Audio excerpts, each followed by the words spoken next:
So who saw Kemi Badenoch's speech in Parliament yesterday? Lots to discuss. Let's go for a ride and we'll talk about it.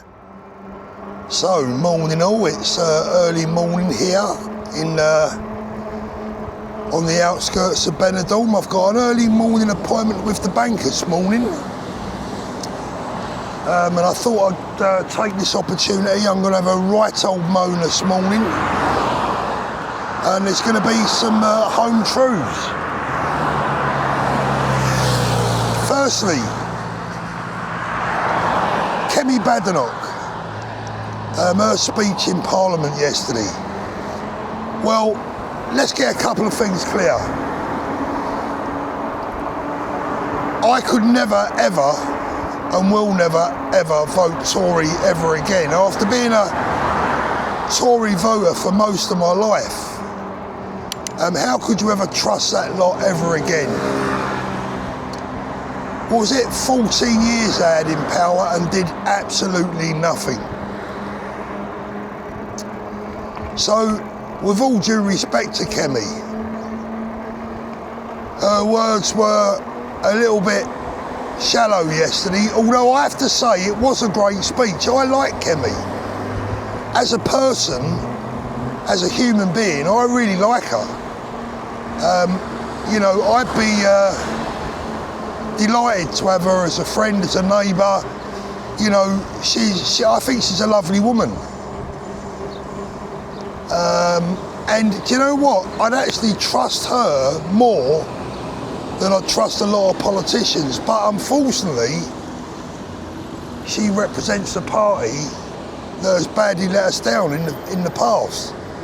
And I think it's too late for what would it be, a fourth chance. But anyone that can make the entire Labour front bench squirm like she did yesterday has to be applauded. I mean, if you haven't seen that video, I'll leave a link below. Have a watch, because Jess Phillips's face throughout the grilling was an absolute sight to behold. She looked like she'd, well, I don't want to say what it looks like, but she doesn't, let's just say she looks disturbed. She's pulling her face all the way through the entire speech, which was entirely accurate, by the way. Yvette Cooper, or Yvette Balls, whichever you prefer, she looks so stony-faced. You know, she looks like she'd cheer when Bambi died. What a horrible lot in general. But more importantly, names were mentioned, people that should be forgiven, people that actually were right all along, etc., etc. But of course, they all missed. Everyone, well, virtually everyone at the moment. I think that's going to change. They all missed the main man, the man that was, or has been and still is responsible for revealing the utter horrors of the grooming gangs up and down the country, and that, of course, is Tommy. The man has been totally and utterly vindicated. Now, of course, it's going to be very hard for the powers that be. It's going to be very hard for... I mean, I can't ever imagine someone like Yvette Cooper or Jess Phillips admitting that Tommy Robinson was right all along. It's not going to happen, is it? They'd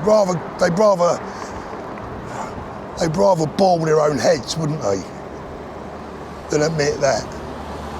But I think as time goes on, more and more, let's just say, more rational people with some, just a little something about them, will finally give Tommy the recognition and the credit he deserves for sticking by his guns against all odds over the years. And this isn't really now a matter of any one individual, is it? It's not a matter of just Tommy, it's a matter of all of us, all of those people that have put their heads above the parapet and been vilified and punished and everything else that's gone on. It's about everyone. Everyone that's spoken out deserves an apology and deserves some recognition for telling the truth. And let's be absolutely clear on something. Let's be absolutely clear. If it hadn't been for Tommy, this grooming gang inquiry would never take place. Now, whether you have any trust in it or any faith in it, that's another story. That's another question. We'll see. That has to unfold, doesn't it? But the main thing is, it's happening, and we've got to keep these people's, what do they say, keep their feet to the coals. Is that the right expression? We've got to keep the pressure on and make sure that the inquiry is completely independent, completely transparent, and does reveal the full and utter truth. Now, in yesterday's video, I said that the way all this has been dealt with over the years makes me ashamed to be British.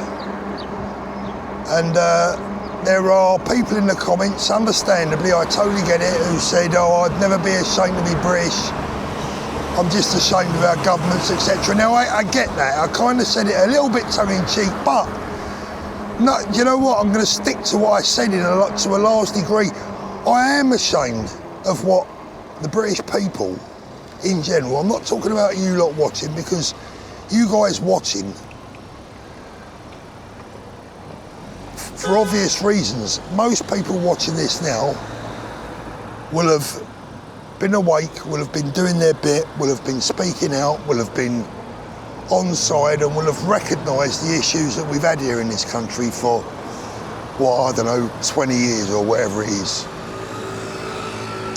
So I'm not talking about you guys, but I'm talking about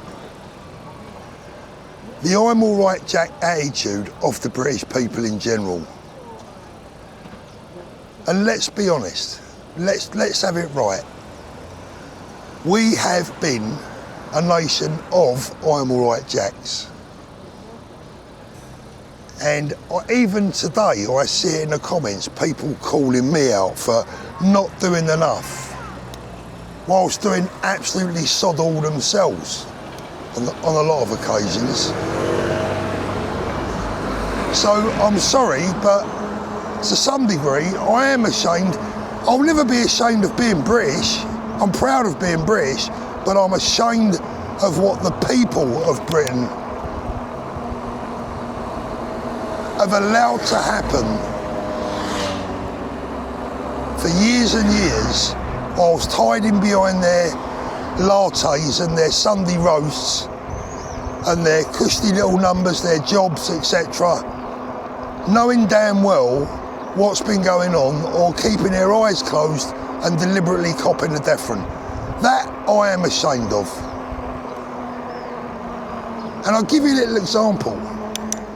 I've been in Spain now a couple of months, and I'll tell you something that I've noticed about the Spanish people, which I really, really like. They are so much more family orientated and so much more child orientated than we are. The family unit and the safety of children out here is on a different level. Children are everything to the Spanish, and I love that. Because children are our future, all of them. They're all kids are all of our futures. They are the future of our nation, and if it's how we bring them children up that will determine the future of our nation. So well done to the Spanish, in my opinion, and we've let ourselves down back home in many respects. I'm sorry, that's the truth. We've become a nation of I'm all right, Jacks, sod the rest. And I mean, look how the people in the south have pretty much deserted the people of the north. Look how the government, the Westminster bubble, the Westminster elite, look at the state of some of our towns in the north of England. And the way the people in the north of England have been left to rot in many respects, whilst they're building all sorts of bullshit down in London that we just don't need anyway. So I am ashamed of the way the British people have allowed a lot of this stuff to happen. And I won't change my mind on that. Because I don't see this grooming gang shit taking place here in Spain, ever.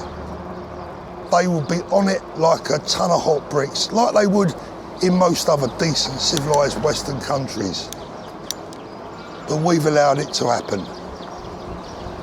Now finally for today, the inquiry, the National Public Independent Inquiry that is going to take place now. Kemi Badenoch said it should be done within 2 years. Well, Kemi, I've got news for you, darling. One man has already done it. You've got no need for a public inquiry. There's a series called The Grape of Britain. I won't use the word, you know the word I mean. There's a series called The Grape of Britain. That's all the public inquiry that the nation needs. My suggestion to you and to everyone else is to watch it, and instead of YouTube banning it, it should be played on national TV. That series is the only public, independent, national inquiry that we need to know what's been going on. The only thing that's really left remaining to do is to identify those that are guilty of facilitating, of covering up and ignoring, and bringing them to justice. And that is going to be very uncomfortable, because a lot of those people that are now going to be itching and twitchy and sweating and worrying because they cared so little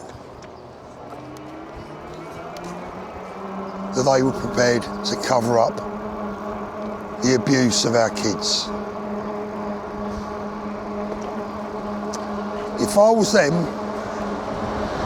I'd be on the first plane out of the UK, because their day is coming, their number's up.